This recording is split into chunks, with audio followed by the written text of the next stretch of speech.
What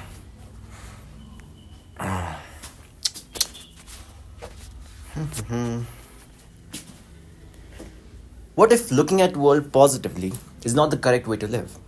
Not even pessimistic. The very existence for a need of lens says that reality is too daunting for us. Hey, I'm Rowan and welcome to another video. This isn't a practical advice video like I usually do. And well, this is a logical one. Well, I have two different modes of thinking, so to speak. One is purely logical and the other one is practical. Logical one, as the name suggests, is purely logical. There's no room for absurdity of life or emotions or whatever. The practical one, it takes into considerations everything, or like tries to. So this is just a purely logical one. So it's not an advice, it's simply a matter of why or why not. While looking at the world positively or negatively is false. Because in the very sentence, you say that looking at the world in X way or Y way. As in looking at the world with a lens. Why? If loving something means loving its flaws, its desire to be free, its affection towards or against you, why do you desire to only look at the half-filled glass, the beautiful sunrise, and the lessons from mistakes, and negate the thorn, the thunder, and the half-empty glass?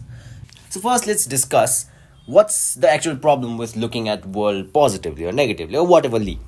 All right. So let's talk about this. If I love life, all right, I love it. I love existence. Then why do I only have to look at the beautiful sunrise, the half-filled glass, and the lessons that I learned from my mistakes? Why can I not love the thorn? Why can I not love the mistakes itself? Or the half-empty glass? Why not? If you only desire to look at if the only time I love living life or existence is when I have to manipulate my own view of the world by looking at positive things or looking at things positively, do I really love my life? Or am I forced to love my life, so I'm finding reasons why I should?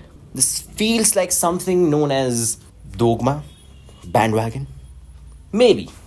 So, the desire to love life is the biggest prison. No one is forcing you to love life, but everyone suggests it. So it must be true. Why? Why do you need to love life? And the ridiculous answer that always comes up is, well, should you hate your life? That's not the point though. That's not the point. If I ask you about something, it's not automatically to ridicule the subject. It's to expand upon it. Never mind. Why do you need to love life? Ask yourself. So let's expand on it, right? It's weird how if I say that I love someone, all right, but only when she buys me flowers, when she agrees with me, or to be more precise when it comes to the aspect of life, yes, she does hit me, but well, it makes my skin tougher. Yes, she yells at me and it increases my patience. You see the delusion in the latter half of the argument. You are forcing yourself to manipulate looking at objective reality so that it fits your idea of reality. It can be extracted as positivity, all right? Because that has happened. Socrates, he married a troublesome woman so that he could test his patience, he could build upon it. But let's be honest, you're not Socrates, all right? So don't use that example to justify your means of use. It is somewhat similar in life. Something bad happens, don't look at the mistake, look at what you can learn from it. If there is something bad, don't look at it. You avoid death, you fear it. You hate aspects of life. You only like things when they make you comfortable. You only like things that are soothing to your senses. What about those parts of life that are not? When you are heartbroken, when you have just been cheated on, when you have lost a very old friend, whatever those scenario might be, what about that part of life? Misery and death are just as much part of life as every other thing that you call that you love life. So, why is there desire to love life? Or to be more precise, why does loving it require a filter of positivity from the observer? First of all, calm yourself down, alright? Take a deep breath. Understand my point because I'm not a good explainer. The filter is not the evidence of love towards life. The need for positivity, it's not existing because you love life. It is a result of a need to love life. Not love life, but to love life. You get the point, right? You don't have the filter because you love existence. If you did, there would be no need for any filter, anything. You would look at a dead body and be like, well, that's life. I love it.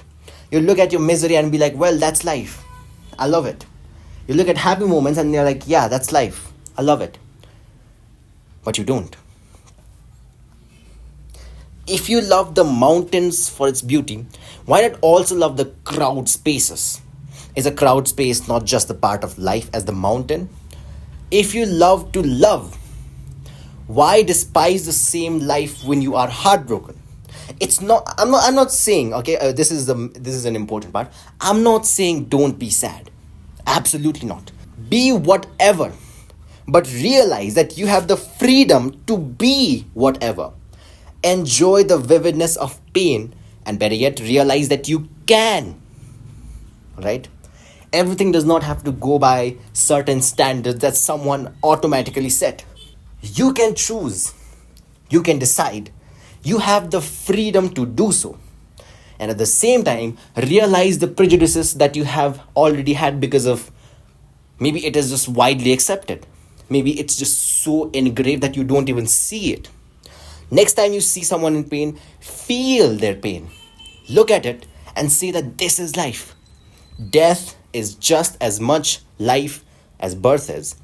There doesn't need to be an expectation of heaven to make it worthy of life.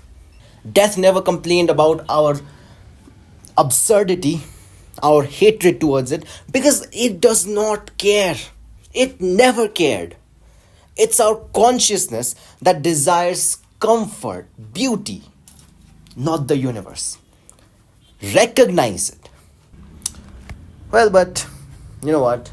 Fuck it.